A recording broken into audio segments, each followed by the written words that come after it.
Alright, what's up guys? Nito here, and welcome back to another episode of Noteworthy Interactions. So today I wanted to talk about this Rage Vortex Scion that I'm playing, and it's not like a normal Rage Vortex build. It's actually using Ngamahu's Flame and using Rage Vortex to proc Molten Burst. So most of our damage is actually scaling off of the Molten Burst here, which if you don't know, is basically anytime you hit with Ngamahu's Flame, with a melee hit, it's going to proc these little balls, projectile balls that shoot off, and basically anything socketed in the weapon itself is going to support those balls. So like, you know, if I put Vicious Proj GMP, we're going to get, right now it's 7 balls per hit, and most of the damage is coming from projectile scaling here, even though we're using a melee skill in order to proc it. So it's kind of an interesting playstyle. It's a little different than the normal Rage Vortex playstyle where you're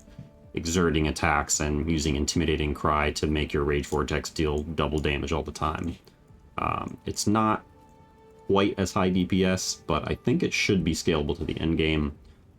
This character is only level 84 with some pretty scuffed gear, so ignore most of this gear. Like, you know, I just slapped this on because it had a bunch of accuracy and life on it. Like, it doesn't really...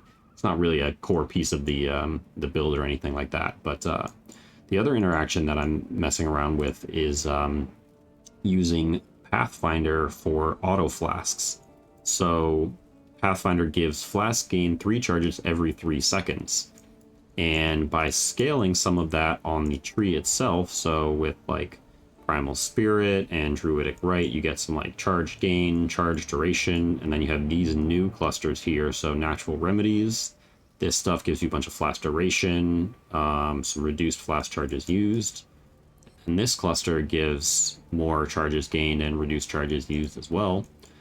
With all of that, you can actually sustain flask automatically. So if I pop my Ruby, Sapphire, and Topaz flask, this is actually where I'm getting the vast majority of my resistances. So you can see that with all 3 up, we're overcapped on all our res, and this is also happens to be in an elemental weakness map, so it's actually even higher res than that. But yeah, so all of these have the 33% reduced duration, 25% increased effect prefix on them, and this one has some additional elemental res on it as well.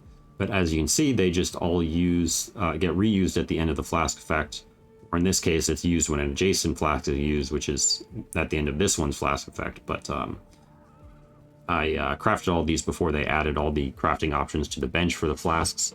So I was kind of just like going with whatever I could. But you can use either reused at end of flask effect, or reused when it reaches full, or you know, used when an adjacent flask is used, as long as one of the other ones has the appropriate flask mod. So you can see though, it did actually eventually run out, and that can easily be fixed by using like a flask cluster jewel here, or by using you can maybe pick up essence extraction if your build paths over here for some extra flask charges gained.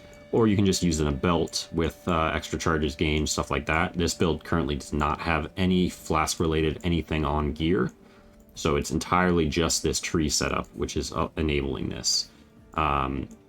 So again, it can be very easily fixed, and also, of course, while you're clearing the map, you're gaining a lot of extra charges, so during actual mapping, these will never fall off, and then only during very long boss fights, you might occasionally have to repress the flask, but again, you can completely fix that. So you can actually completely cap all your res just from using these 3 flasks. And then in addition to that, you get less damage taken for each flask type. So, and that gets scaled with increased effect. So if you have like 50% increased effect, that's 30% less damage taken from all elemental damage effectively. So it's actually a very good defensive mechanic.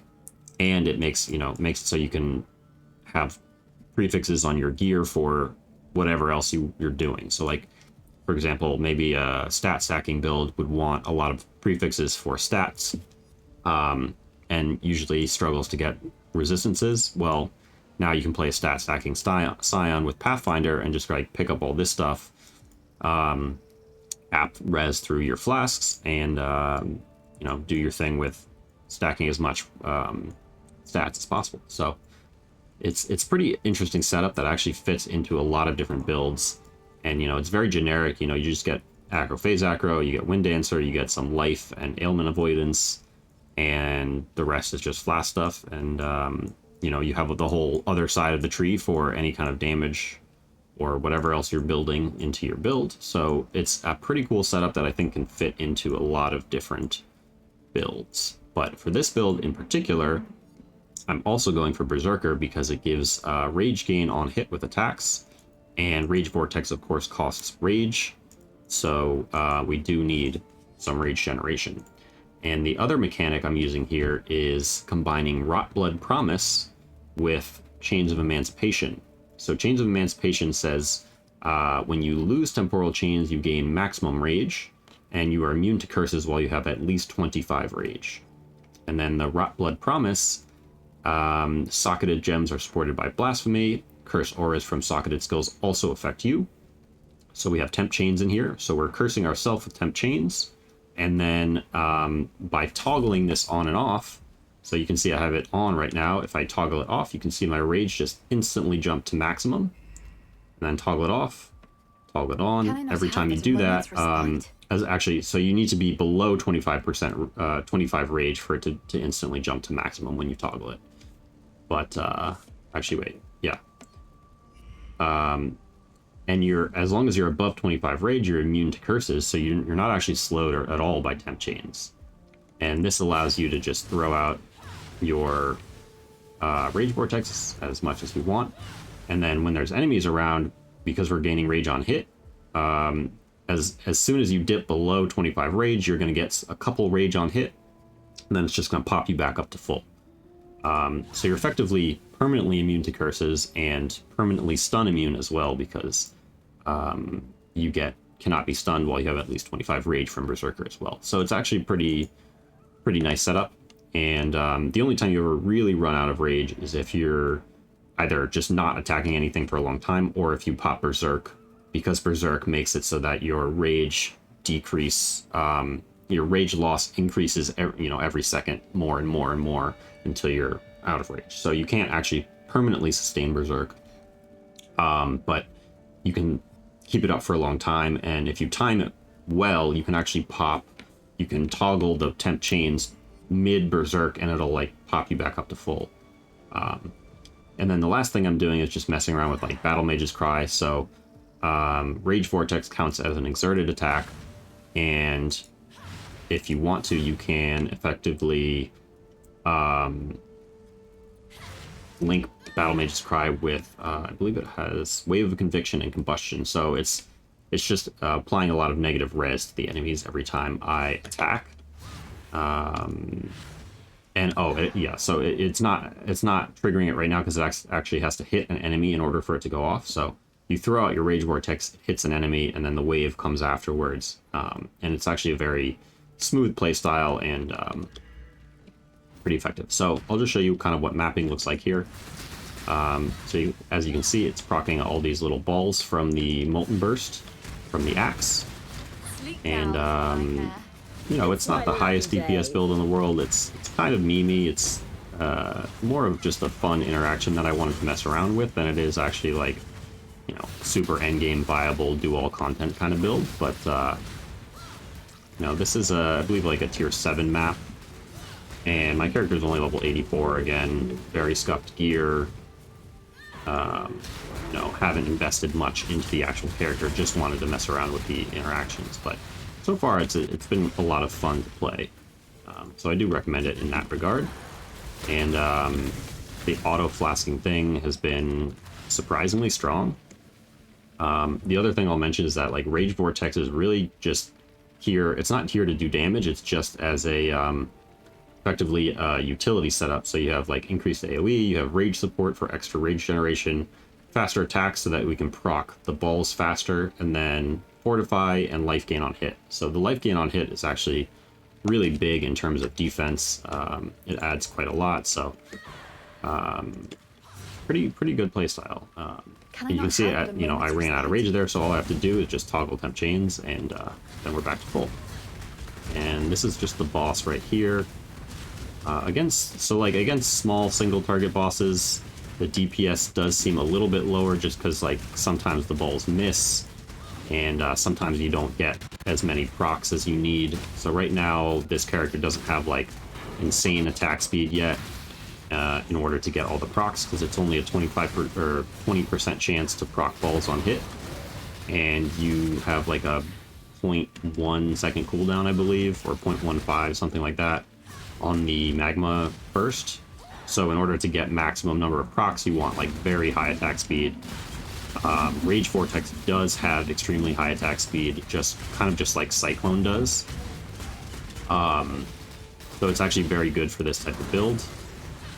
And it should be able to get to a point where you do actually have maximum proc rate for the magma balls. It's just like, obviously I haven't put that much into this character yet, so I'm not quite there yet.